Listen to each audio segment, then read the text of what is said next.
안녕하세요. 반갑습니다. 오늘도 하나님 말씀으로 하루를 시작하는 모닝빵에 오신 여러분들 주님의 이름으로 환영하고 축복합니다.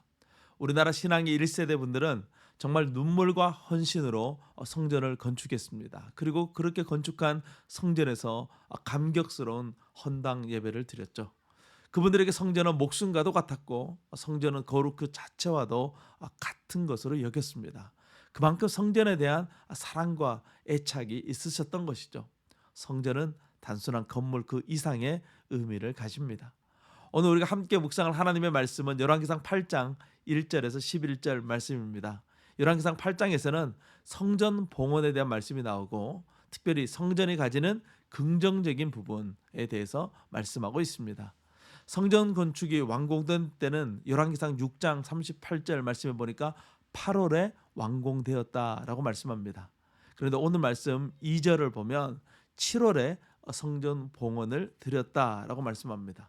정리해 보면 성전 건축이 8월에 완공되고 다음 해인 7월에 성전 봉헌식을 드렸다라는 것을 알 수 있습니다.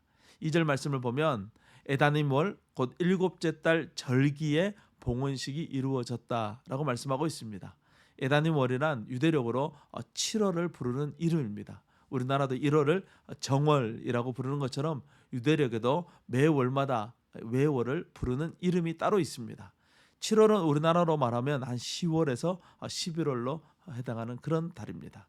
이때 있는 절기로는 나팔절, 대속제일, 초막절이 있습니다. 이 절기는 모두 추수를 마치고 드리는 일종의 추수 감사 절기라고도 할 수 있죠. 특별히 7월 10일은 대속제일로 1년에 딱 한 번 지성소에 들어가는 날이기도 합니다. 성전 봉헌을 7월로 잡은 것은 아마 이 대속제일을 기준으로 하나님 앞에 봉헌 드림으로써 죄를 용서받고 거룩함 가운데 하나님의 성전에서 새로운 시작을 하기 위한 어떤 그런 의도가 아닌가라는 그런 생각이 듭니다.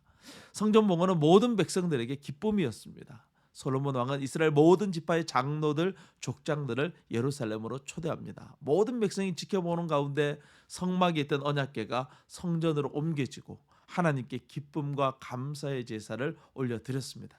이것이 성전이 가지는 좋은 기능인 것이죠. 모두 하나 되게 하는 것이 성전의 역할입니다. 법궤는 지성소 안에 가져다 놓았습니다. 그런데 문제가 하나 발생하죠. 8절 말씀 보면 법궤를 운반할 때 법궤의 고리에 끼웠던 긴 막대기인 채가 너무 길어서 지성소 밖으로 튀어나왔다라고 말씀하고 있어요. 이 막대는 지성소 안에 법궤가 있는지 없는지 확인하는 용도로 이제 후대에 사용되었다고 합니다. 그런데 문제는 이 막대기로 말미암아서 지성소의 문을 닫을 수가 없게 되었습니다. 솔로몬은 지성소의 휘장 대신에 문을 만들었는데 그 문을 사용할 수가 없게 된 것이죠. 결국 지성소의 입구는 휘장을 통해서 성소와 분리되게 됩니다.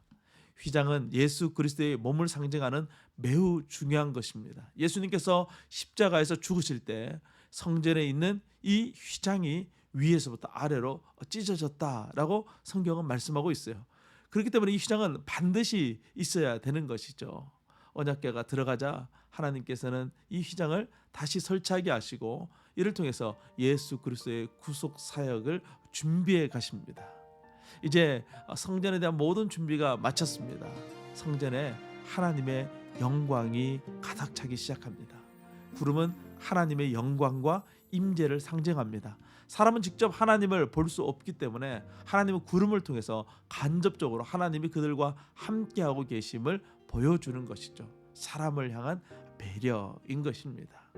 이런 하나님의 영광과 은혜가 가득함으로 솔로몬이 드린 이 성전 봉헌이 하나님의 놀라운 역사 가운데 드려지게 되는 것입니다.